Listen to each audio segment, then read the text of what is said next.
I found my wife's obituary online, but she's sitting right next to me.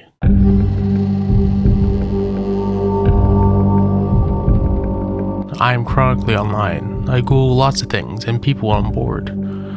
I've Googled my own name before, along with my friends, acquaintances, conspiracy theories, and random internet sundries. But last night was the first time I Googled my wife's name before, and I found something I'd never forget. The first hit was an obituary. Of course, I assumed it was someone else with the same name as her. Her first name is Emily, and her last name is pretty common, but I clicked it anyway, just out of curiosity. My heart fell through the floor when I saw a photo of my wife on the website. Blonde, highlighted hair, dark eyes, and the dates matched up too, 1986 2012. According to this obituary, she died when she was 26. I met her when she was 27. There's no way, I thought. This must just be someone who looks like her, with her name, her birth year, but I knew it had too many coincidences to be wrong. I read the actual obituary. It only cemented things for me. It mentioned her love of horses, her volunteer work at a soup kitchen through her church, and her work as a biologist postdoc. So many details match up. There was no way it could be a coincidence. What you looking at? I jumped as my wife came in from the kitchen and sat down next to me. On instinct, I slammed the laptop shut. Nothing, I said. Then, realizing how suspicious I looked, I added, I was looking at birthday gifts for you. For a second, her face froze, and I was worried she wouldn't buy my lie. But then she smiled. That warm smile I loved, crinkling her eyes at the corners. That's so sweet, she said.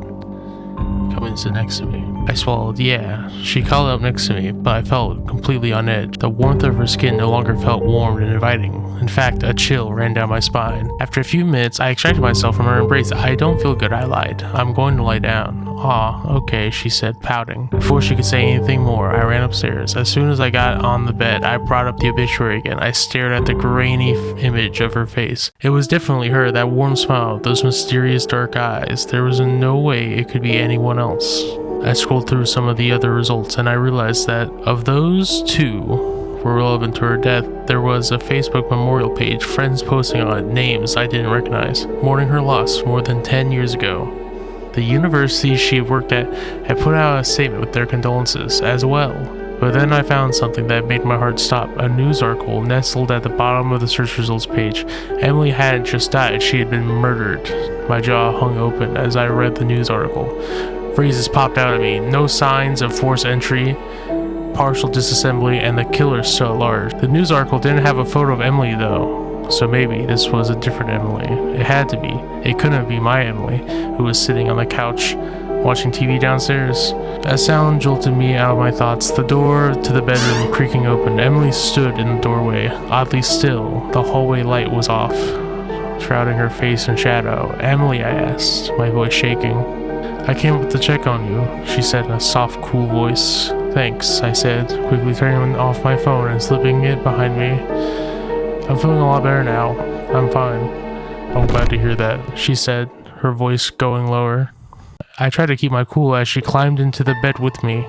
I lay there, stiff and cool, as she wrapped her arms around me. I love you, baby, she whispered, as she cuddled with me under the covers. I love you too. So that's where I am now. I'm writing this from my phone as Emily sleeps next to me. I don't know if I'm safe here. I don't know who or what I'm dealing with. All kinds of crazy scenarios have been floating around my mind. Did Emily have an identical twin that died, and she took over that twin's identity? Is she some horrible creature from folk tales? Who killed Emily and took on her appearance? The more minutes that tick by, the wilder my theories got. None of them make any sense. There's only one thing I'm sure of.